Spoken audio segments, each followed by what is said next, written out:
जय श्री जगन्नाथ समस्त को मनोज एजुकेशन यूट्यूब चैनल को स्वागत। तो आसतु गोटे नुआ इनफर्मेशन जानिबा।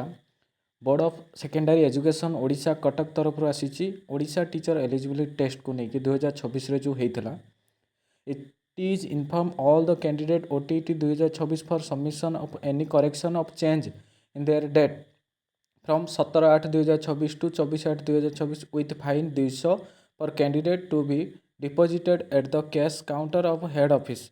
तो आपण मैंने जो ओटीटी फॉर्म पकईले जदि कौन भूल थाए आपण मैंने करेक्शन करने को चाहूँगी for effecting correction candidate produce original document high school certificate caste certificate school name etc..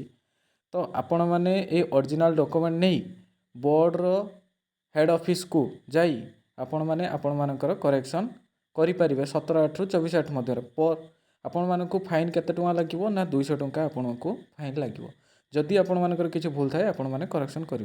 रोची धन्यवाद। जय श्री जगन्नाथ।